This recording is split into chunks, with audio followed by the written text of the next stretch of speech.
Hello and welcome to One on One. I'm Vernon Rameser and I'm very pleased to say my guest today is Dr. Ravi Birla, who is the recipient of the Emmanuel Cyprian Amoroso Award for Medical Sciences recently from NEHRST, and he's an associate professor in the Department of Biomedical Engineering at the University of Houston in Texas and director of the artificial tissue? Artificial heart lab. Heart lab, but Right. it's specifically heart tissue, I guess, at this stage. Well, first of all, Doctor, welcome to the program. Thank you. Happy to be here. And I'm glad to see you. Well, happy Thanksgiving, and you came with your whole family who were outside. So Thank you. We're all happy to be here. happy to have you on this important occasion certainly for your new American status. Let's talk about the NEHRST awards. I mean, I think you had the award with you. I'm not sure if you still have it with you now. I think I do, actually. It's a medal. And let me ask you what it means to you. And first of all, the fact that NEHRST is honoring science and technology people by bringing them back home, people like you. Oh, you've knocked the medal off its moorings, but that's all right. Okay, we will not tell NEHRST about this. We'll not tell Christian Francois and others at NEHRST. Exactly. And I think I'm going to make sure and fix this. But you can just hold it up to the camera here. But this is the actual award, and it actually attaches to this piece. Right. And I'm very happy and very honored to be a part of this event. I was contacted by NEHRST about 3 months ago. Mm-hmm. And at that point, I did not know who NEHRST is, what they're all about. They suggested that I, provide some information because I've been nominated for an award. The first time, actually, unfortunately, I did not, do that. But then Sasha, the person who's from NEHRST, contacted me again. You've been nominated for this award. Can you please, provide us with the information? I eventually did. Everything went smoothly. A couple of weeks later, they said, can you fly down here? You're being honored with this award. I mean, I think it's fascinating what NEHRST is doing. NEHRST is, this is the second time that NEHRST is hosting this award. And the objective I'm not from NEHRST, so I do not know what the objective is, but from what I gather, NEHRST is working very hard on promoting science, technology, and innovation within Trinidad and Tobago. And especially to a younger audience. To a younger audience. Yeah. And I think, 18 awards were presented at this ceremony. And only about 4 or 5 of us were from outside. The majority of the awards were presented to people who are doing, fantastic work here. So they're acknowledging, what's happening here. In addition, they are trying to network with people who are from here and who have gone abroad and done some good work in research. They're asking guys like us, come back, be a part of the science and innovation and all the excitement that's happening here.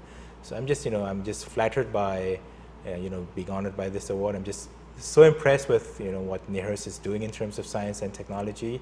I'm very happy to be a part of it. I'm actually visiting NEHRST tomorrow to have a one-on-one meeting with the director, and I'm going to ask her one simple question. What can I do to help promote science and innovation right here in Trinidad? And in fact, before the interview started, you do have some plans which are pretty exciting, but I guess we'll talk about those in the fullness of the interview. Right. But in terms of the importance of science and technology, you're a man of science, obviously. You've built your life around it. Right. So often in Trinidad and Tobago, we think of, when we brag about things, we talk about Pan, we talk about Carnival, we talk about the arts. Right. We don't think of ourselves as a science culture. Right. First of all, let me ask you, are we a science culture? I mean, you're obviously, through various sort of nebulous and connections, you spent the first 25 years of your life in Trinidad and Tobago. That is correct. Are we a science culture as well, in addition to the arts? I think we're heading in that direction. I think we're very strong in terms of engineering. We have a very large petrochemical industry here. University of the West Indies, I'm an alumni of the University of the West Indies and happy and a proud one. It has a very strong engineering focus. We have mechanical engineering, chemical engineering, electrical engineering.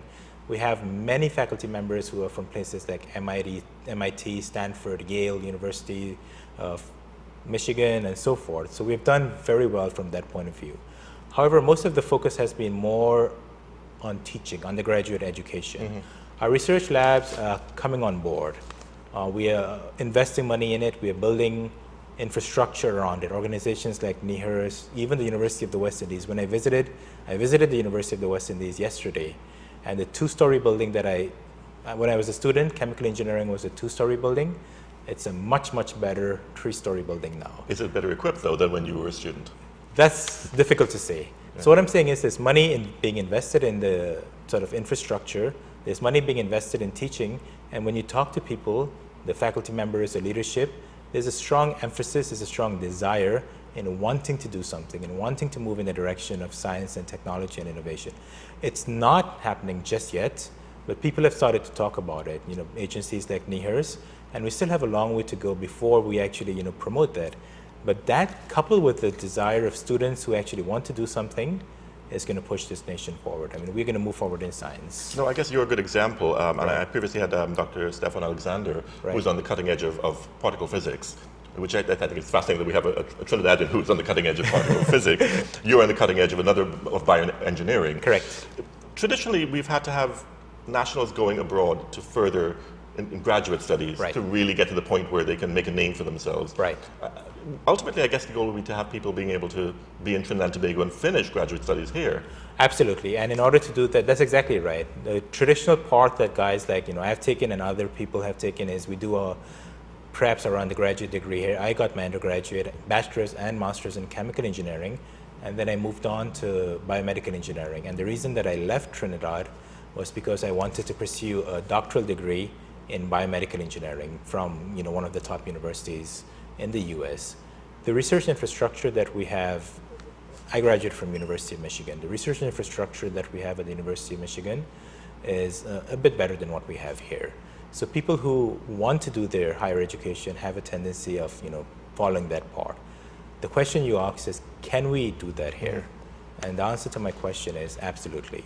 We can build the infrastructure, we can build the innovation, we can build the research laboratories to that level where people do not have to go abroad.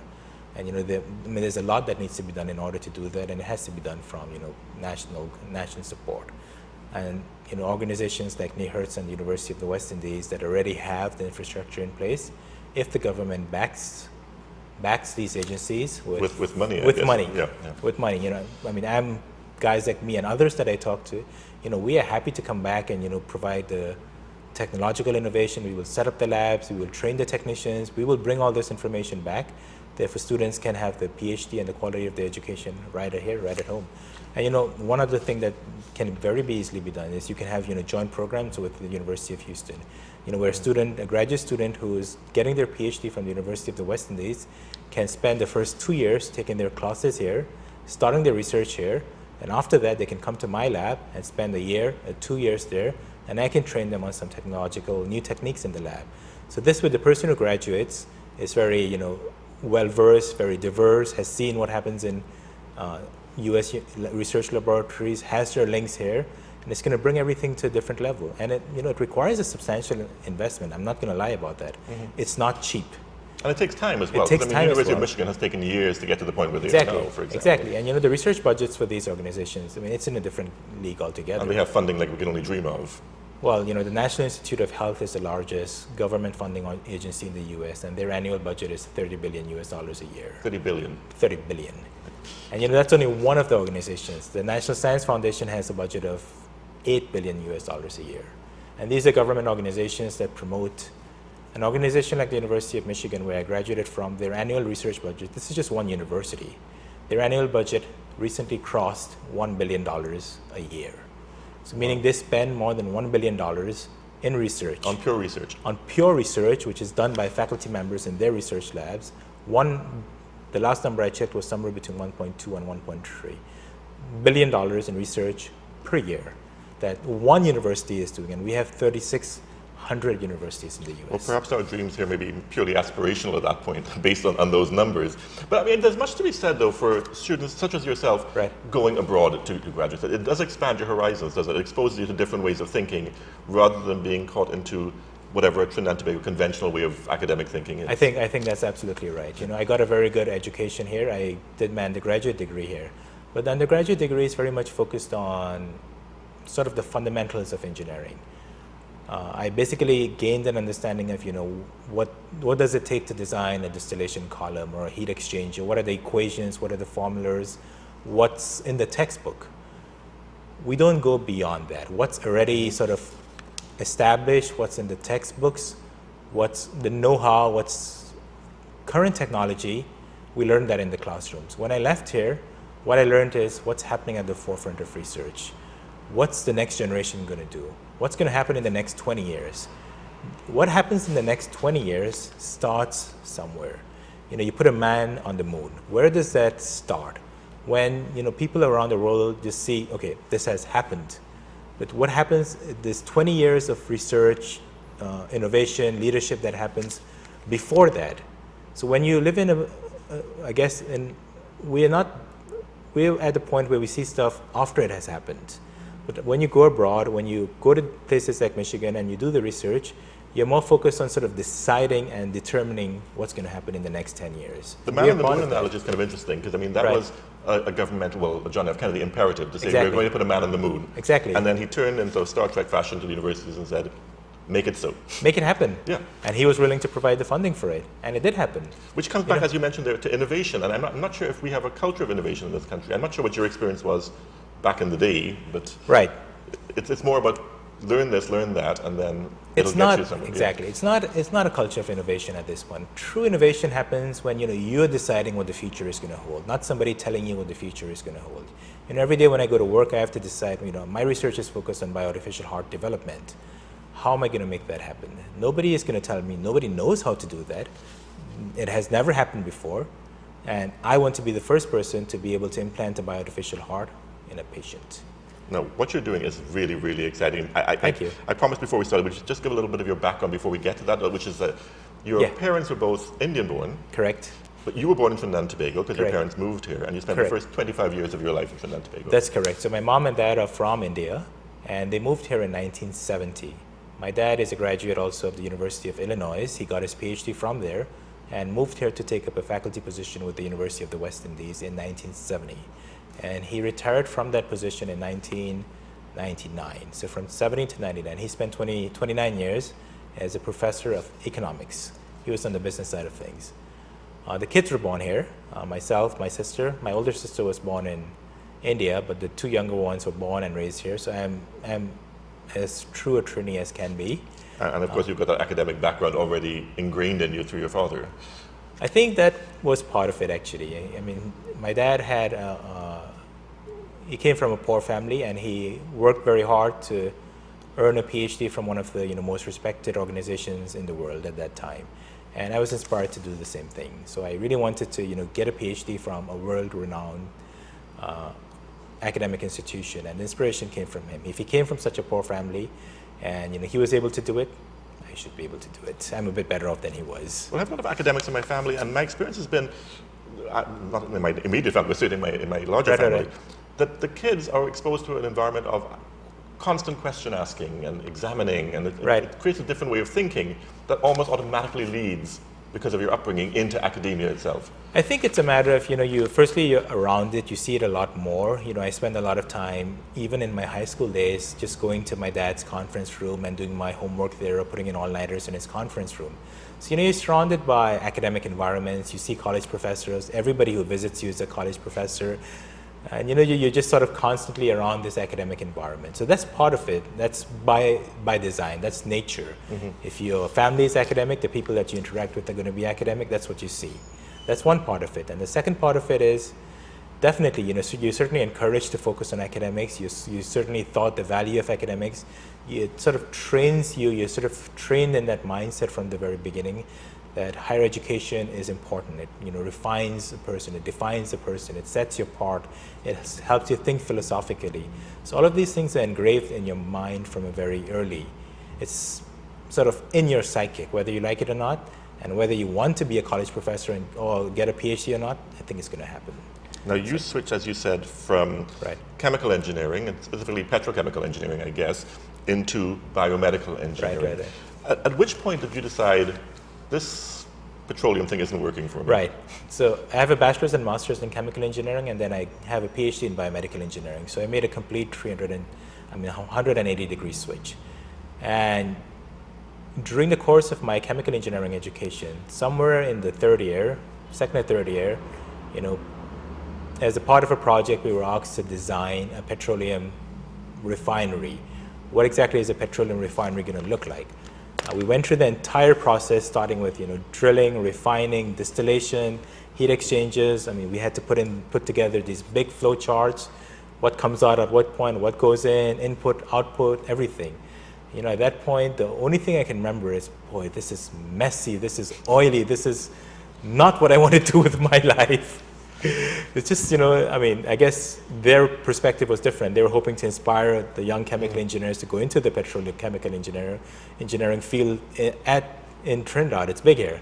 Right. But I think my professor it had the opposite effect on me. This is exactly what I don't want to do. It's just too messy. And at that point, I was always fascinated with the human body. Which isn't messy at all. Which is not as messy as oil. Well, it's not, that's oily, perhaps. Right. So I was always very interested. What happens? How does the heart work? What happens every time the heart beats? What happens? What exactly is your skin made of? At that point, I was so excited. And being a chemical engineer, I had no biological background.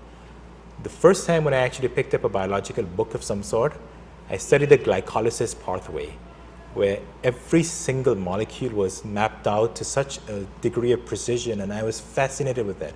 Like, wow, we know so much about the human body works, and I know nothing about it.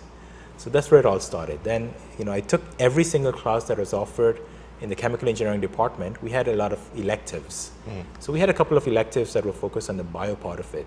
And I just sort of went, any opportunity, can I learn more about this? What's inside the body? So I just sort of progressively, more that I learned, I just found it, I like it. I just wanted to learn more about it.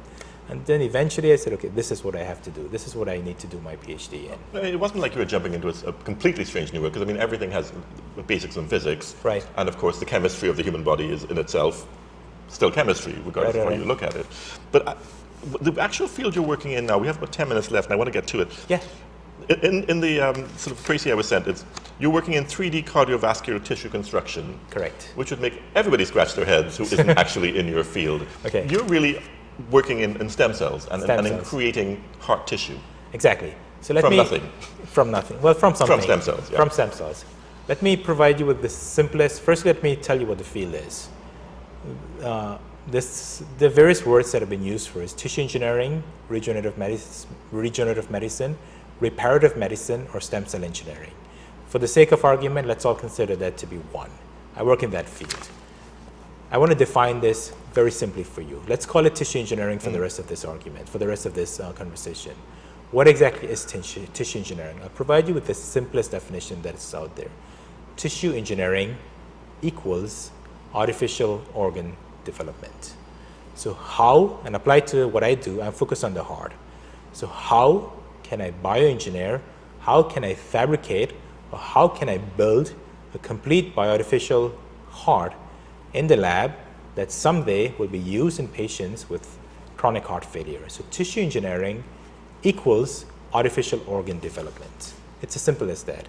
It's a very complex process. There's a lot of stuff involved in it. I have my first book coming out on this as well. There's so much involved. I teach in this area as well. But to put things simply, let me just explain one simple concept in tissue engineering. How would I actually build an artificial organ? There are three, I don't know, is it okay if I spend 2 or 3 minutes talking about this? Yeah. Okay. So I want to know. Okay. So the building blocks of tissue engineering, what is the platform technology that goes into artificial heart development or development of any tissue? And the simplest way, we can draw an analogy to what happens in the human body. So any tissue, meaning heart tissue, mammalian heart tissue, your heart tissue, is made up of 2 things, cells and extracellular matrix. The cells provide function. What does your heart do? Beats, right? What causes the heart to beat?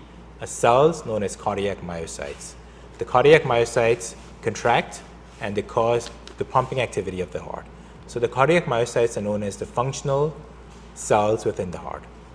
Any tissue is made up of 2 components. One is a cell, the other one is the extracellular matrix. The extracellular matrix is your structural support, meaning the cells are not there by themselves. Something holds the cells together.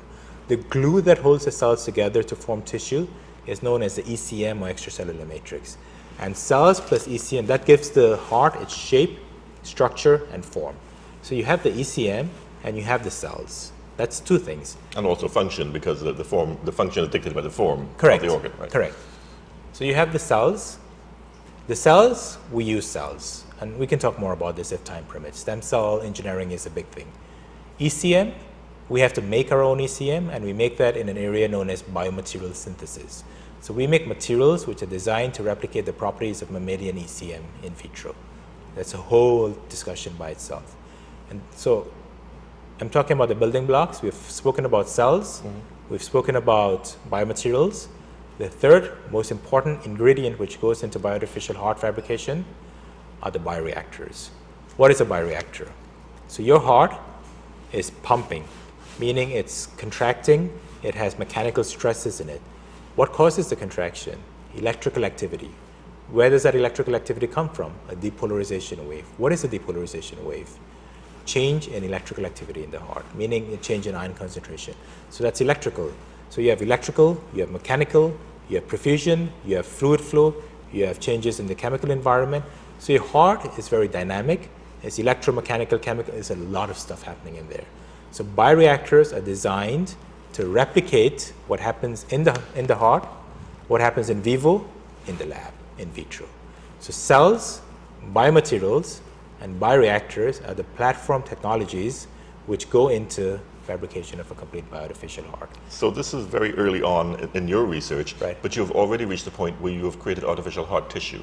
We've created artificial heart tissue. Which actually will twitch. Which actually will twitch and beat, and I'm going to try to show this. We're going to try and show this. This is sort of low-tech on high-tech. This is low-tech. We've got an iPad here. This is an iPad. I think I'm going to, what we have here, this is a petri dish. Right. This is inside a special chamber known as an incubator, which controls the processing conditions. This strip of heart muscle, I'm going to go back one, it's 2 centimeters by 2 centimeters.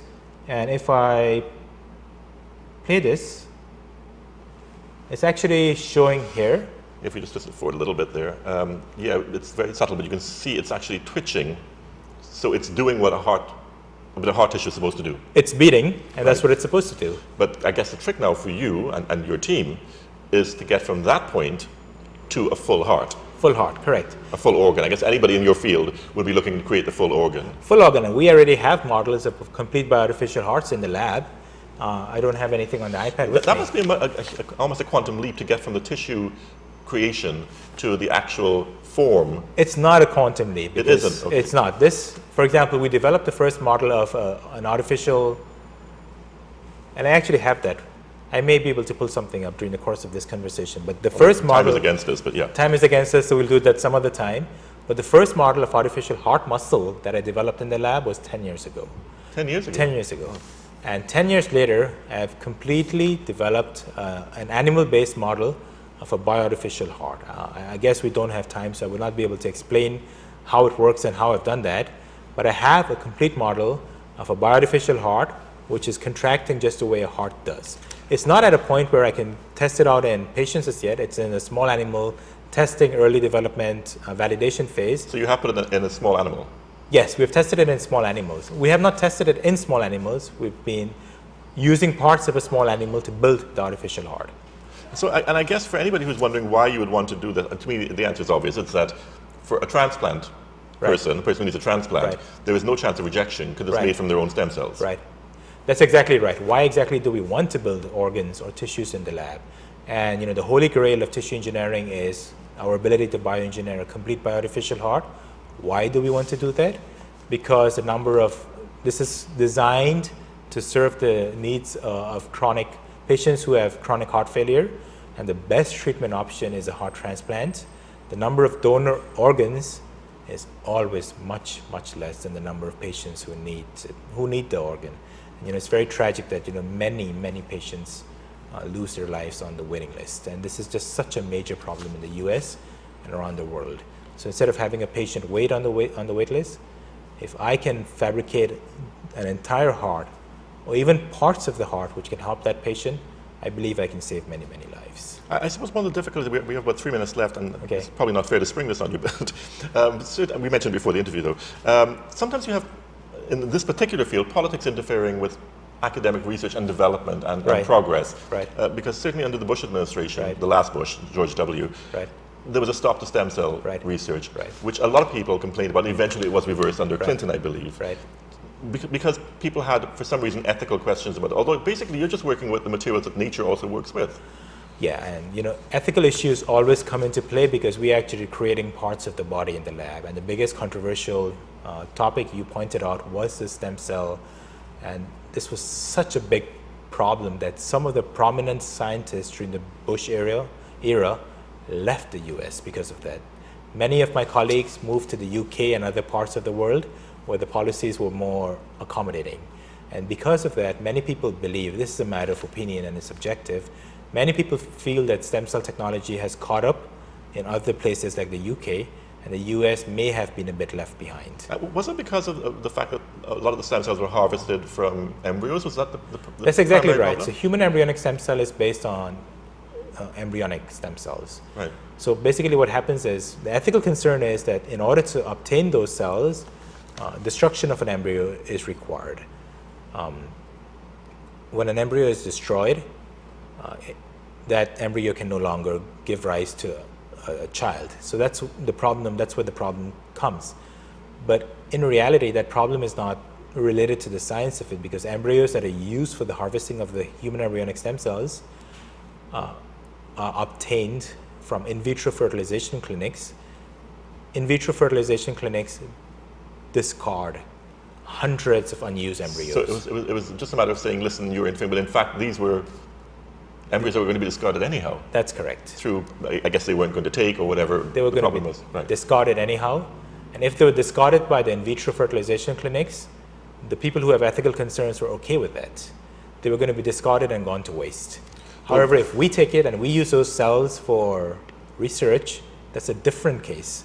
We are destroying the embryos for research that were already down there. Well, I'm glad that particular decision was reversed. So that people like you can really push the boundaries and the frontiers of biomedical research. We are very happy. Dr. Birla, pleasure having you on the program. Congratulations on your award, much deserved, I have to say. Thank you so much. And I wish I had another hour with you. I can't believe I was just getting started.